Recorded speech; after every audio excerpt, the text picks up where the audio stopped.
မင်္ဂလာပါစံတစ်တစ်စရိုက်နဲ့ကွန်ပျူတာစပန်တူကနေပြီးတော့ကြိုဆိုလိုက်ပါတယ်အခုကျွန်တော်တို့ဒီ logo လေးကို tutorial အနေနဲ့ရေးဆွဲကြည့်အောင်ဒီ tutorial လေးကိုစီစဉ်ဖန်တီးတာကတော့စံတစ်တစ်စရိုက်နဲ့ကွန်ပျူတာစပန်တူကဖြစ်ပါတယ်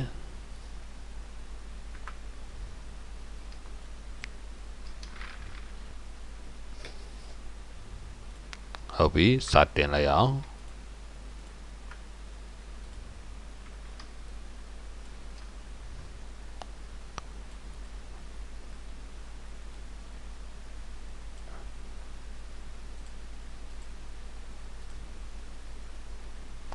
ပထမဆုံး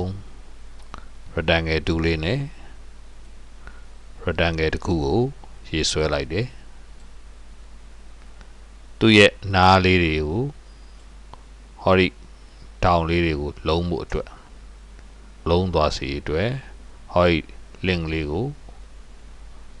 ဖွင့်ထားလိုက်မယ်ပြီးရင်တောင်တောင်ကို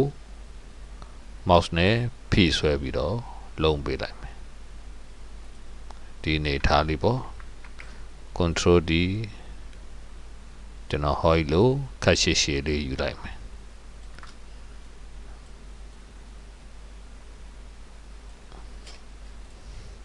အဲ့ပုံစံဖော်ပြီးရဲ့နောက်မှာဟောဒီ pass လမ်းကြောင်းတစ်လျှောက်ကို stroke လေးထည့်မယ်ဘယ်သူနဲ့ထည့်မလဲဆိုတော့ brush tool လေးကိုရွေးချင်တယ် layer တစ်ခုခေါ်ထားခြင်းနဲ့အဲ့ဒီ layer ထဲမှာဒီ brush ကိုဖြည့်မယ်ဆိုတော့ brush ကိုတာမန်ရိုးရိုး brush ဖြစ်အောင်ဒါရိုးရိုးအဝိုင်း brush တစ်ခုကိုယူထားပေးမယ်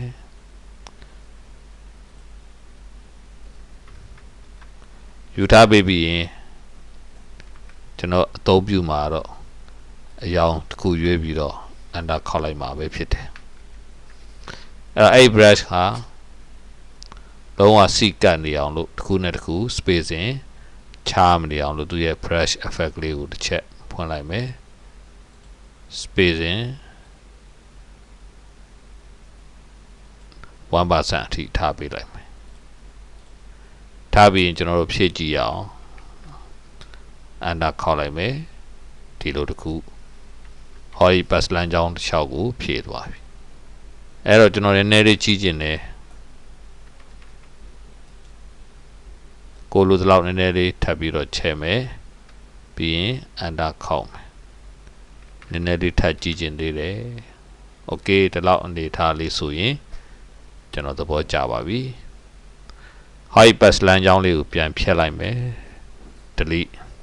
keyboard က delete key ကိုနှိပ်ပြီးတော့ဖြတ်လိုက်ပါကဲဒီပုံစံလေးကဒီ logo ရေးဆွဲဖို့အတွက်အောက်ကနေပြီးတော့ဒီပုံသဏ္ဍာန်လေးရထားခြင်းပဲဖြစ်ပါတယ်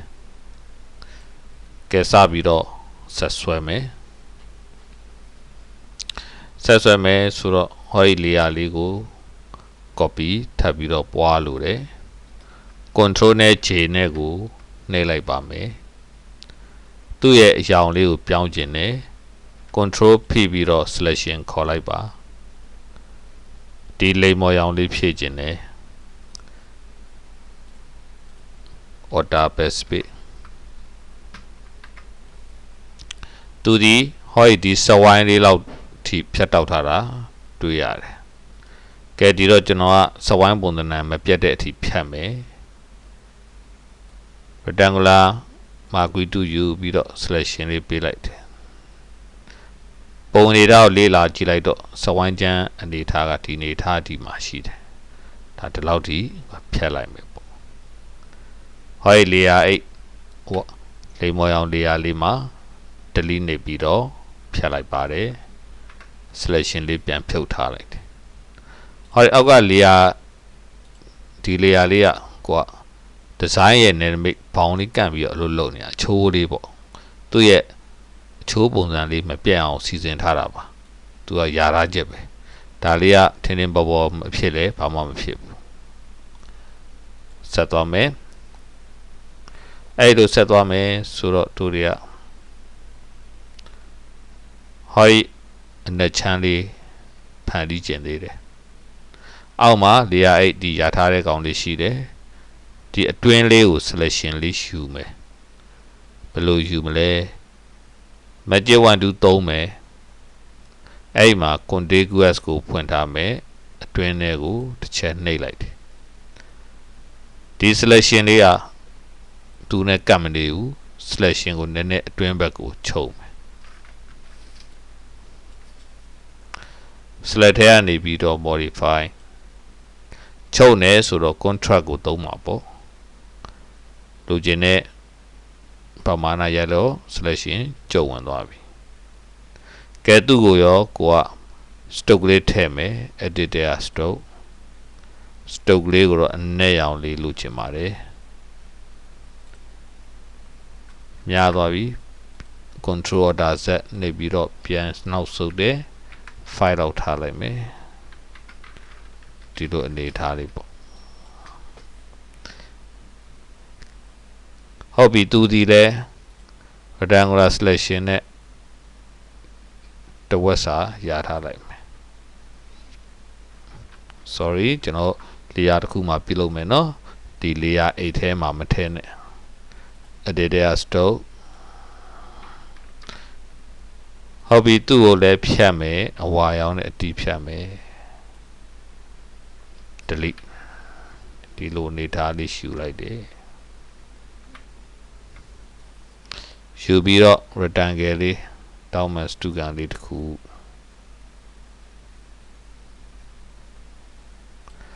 သူ့ကို layer တစ်ခုခေါ်လိုက်မယ်နေရောင်လေးဖြည့်လိုက်မယ်ဟောဒီ layer လေးဒီလေမော်ရောင်လေမော်ဝါရောင်လေးနဲ့တဲ့တဲ့လေးကြောက်အောင်လို့ကျွန်တော်ပြန်ညှိမယ် rectangular မှာ q2 လေးနဲ့ဟိုဘက်ဒီဘက် selection လေးတဲလိုက်မယ် move to လေးကိုဖွင့်တယ်ရွေးထားတဲ့ layer ကတော့ဒီ layer နော်ပြီးရင် center အဲ့နောက် selection ဖြုတ် control နဲ့ D နဲ့ဒီလိုပုံစံလေးဒါဖြစ်နေပြီကဲဒီလိုပုံစံလေးဖြစ်နေပြီဆိုတော့အတွင်းထဲမှာအတွင်းထဲကိုမဆွဲခင်မှာဒီနေရာလေးဒီမှာတုံးလေးတွေထည့်အောင်မယ်ဗျာ rectangle လေးနဲ့ control order D အပေါ်ဘက်ကိုနေရာရွှေ့တယ် control order shift D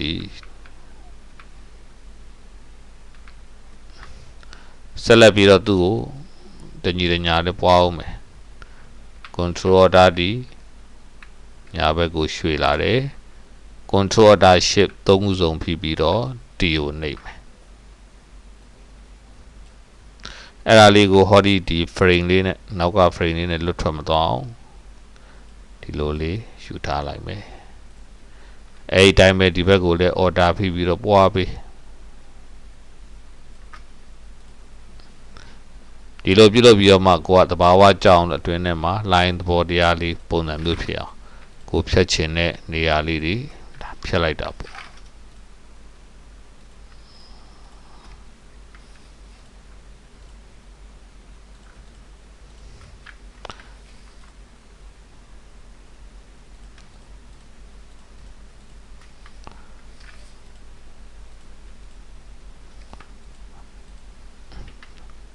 ဟောဒီလိုလေးပေါ့ကဲဒါလေးကိုလည်းအရောင်ဖြည့်မယ် right click make selection layer တစ်ခုမှာဖြည့်မယ်ဟောဒီအောက်ကလိုချင်တဲ့အရောင်လေးတိုင်းပဲ eyedropper တူလေးနဲ့အရောင်မှတ်လိုက်တယ် order backspace ဆက်ပြီးတော့မှဟောဒီလိုအနက်ကလေးတွေထိတ်ကလေးတွေမှာပြန်ပြီးတော့လဲထည့်ခြင်းနဲ့ magic 1နဲ့ရှေ့ဖိပြီးတော့ကိုပြောင်းခြင်းနဲ့တုံးလေးတွေကို select လိုက်လုပ်မယ်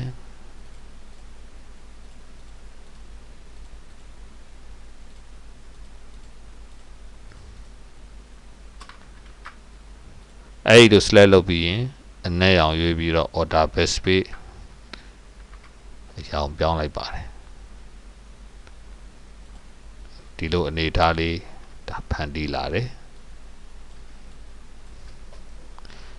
အဲ့လိုဖန်တီးပြီးတော့ဟောဒီ microphone လေး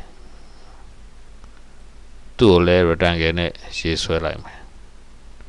rectangle လေးရေးလိုက်တယ်ဒါလေးကိုတောင်လေးတွေလုံးအောင်ဒီကောင်လေးနဲ့သုံးလိုက်တယ်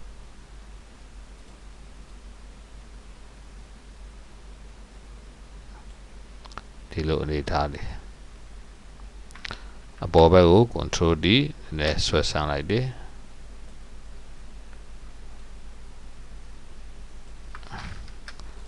အဲ့ဒါလေးပြီးတော့မှ selection ပြောင်း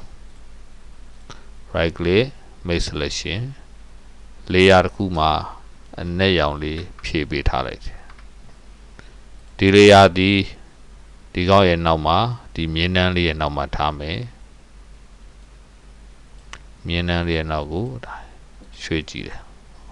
ရွှေ့ပြီးတော့အဲ့ rectangle မြင်းနှန်းလေးကို stroke လေးထည့်မယ် double click နှိပ်လိုက်တယ် layer ပေါ်မှာ stroke လေးကိုရှူလိုက်တယ်ကိုလူတော့ stroke ဖြူရောင် stroke လေးတတ်မှတ်ပေးလိုက်တယ် okay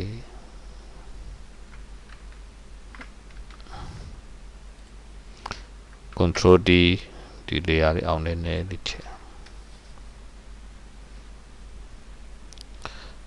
ဆက်ပြီးတော့နောက်ထပ် rectangle round rectangle 2လေးသုံးပြီးတော့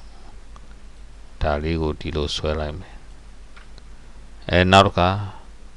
နောက်ထပ် shade လေးတစ်ခုထပ်ဆွဲတယ်နောက် rectangle shade လေးဟောဒီအောက်ပိုင်းတောက်ကလေးလောက်မှာ path selection 2ရွှေ့ပြီးတော့ align ကိုတက်အောင်ချိန်လိုက်မယ် horizontal align center right click make selection okay layer တစ်ခုမှာအရှောင်လေးဖြည့်လိုက်တယ်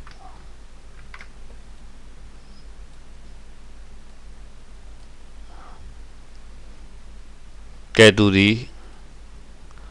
ဟောဒီ microphone နဲ့တဲတယ်လေးကြာကျင်တယ်တဲတယ်လေးကြာအောင်ချိန်မယ် rectangular မှာကွီတူရွေး selection လေးတည်ပေး move to ကိုရွေးတယ် align ကိုသူနဲ့ညှိလိုက်မယ် okay ပြီးရင်ဒီကောင်နဲ့ရောမတော့အောင်ဟောဒီ round rectangle ပုံလေးကို stroke လေးထည့်မယ်အဲ့ layer ကိုလိုက်ရှာတွေ့ပြီး double click နှိပ်မယ် stroke ထည့်မယ် stroke ပြီးရင်ဖြူရောင်လေးထည့်ပေးဟုတ်ပြီဒီမှာပေါ်မလာဘူးတဲ့ဘာကြောင့်လဲဆိုတော့ဒီ layer ရဲ့အောက်သူကရောက်နေတာ哦အပေါ်ကိုရွှေ့ပြီးဆွဲပြီးဟာ stroke ကြီးကကြီးနေတယ်ရှော့အောင်မယ်ပြန်ပြင်ခြင်းနဲ့ဆိုရင် double click နှိပ် stroke ကိုရွေးပြီးရင်ဒါလေးကိုသေးဟုတ်ပြီဟောသူကမြင်းနှန်းဟောဒီမြင်းရဲ့အပေါ်လည်းမရောက်ချင်ဘူးဒီမြင်း layer လေးကအပေါ်ဆုံးမှာထားဒီလိုအနေထားလေး stroke နည်းနည်းလေးသေးလာအောင်မယ်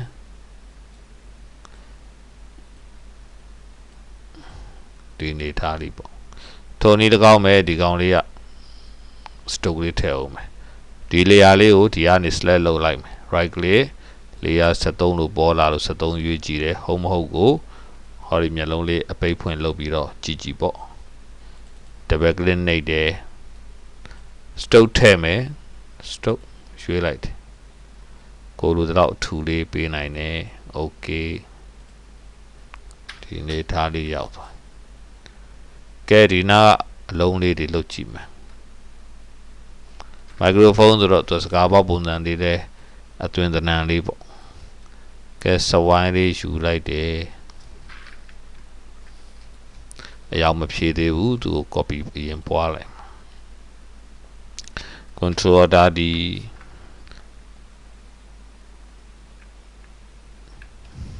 ပြီးရင် control order shift D control order shift D အဲ့လိုရှုမယ်ဆက်ပြီးတော့ဒီကောင်လေးကို order ဖိပြီးတော့ပွားလာတယ်ဘယ်ဘက်ကိုရွှေ့လိုက်တယ်ဒီနှလုံးရဲ့ခြားတစ်လုံးစီပေါ့အဲ့တော့ဟိုဘက်မှာလည်း order ဖိပြီးတော့ရွှေ့ပေးလိုက်တယ်ဒီ ဒီလိုနေထားတယ်ဒါလေးမှာ control ဓာတ်ဒီ copy ဆက်ပြီးတော့ပွားမယ်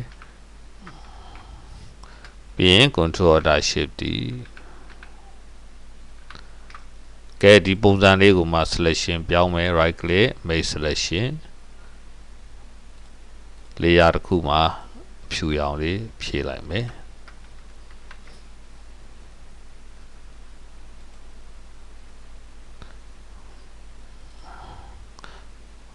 ဟုတ်ပြီအခုဒီသင်ခန်းစာကိုစံသစ်ကြော်ညာတစ်စိတ်ရိုက်နဲ့ကွန်ပျူတာစကြည်ပန်းတို့လုပ်ငန်းအစီအစဉ်ပါတယ်ဘယ်ရလဲဆိုတော့35လမ်း8485ကြားမန္တလေးမြို့ကဖြစ်ပါတယ်2990 60 169 08 6363 63ဖြစ်ပါတယ်အဲကျွန်တော်စီကိုလုပ်ငန်းတွေတစ်စိတ်ရိုက်လုပ်ငန်းစပန်တို့လုပ်ငန်းနဲ့ပတ်သက်တာတွေအလုပ်တွေအားပေးနိုင်ပါတယ်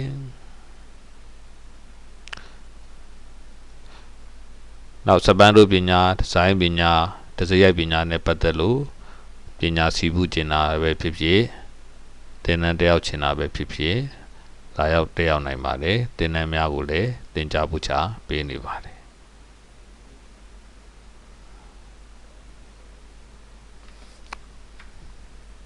ဟုတ်ပြီလေ့ကျင့်ခန်းဆက်ပြီးတော့သွားမယ်ကဲစောစောကဒီအလုံးလေးတွေကျွန်တော်တို့ပြုလုပ်ခဲ့တယ်ဒါလေးကိုလိုတဲ့အရွယ်တင်တော်တဲ့အရွယ် control D shift နဲ့ order ဖိပြီးတော့ဒါသေးလိုက်တယ်ဒါတွေဟာသူ့ရဲ့အလဲကောင်ကြောက်မှလှမယ် rectangular marquee 2နဲ့ဒီ microphone ရဲ့ဘယ်နဲ့ညာနဲ့ကို selection မှန်လိုက်တယ်စန်တာလေးညှိပေးလိုက်ပါတယ်ဒီနေထားလေးရပြီဖြစ်ပါတယ်ဟုတ်ပြီအဲ့တော့ဒီလေ့ကျင့်ခန်းလေးကိုလေ့ကျင့်ရင်ပညာလေးတူပွားပါစေ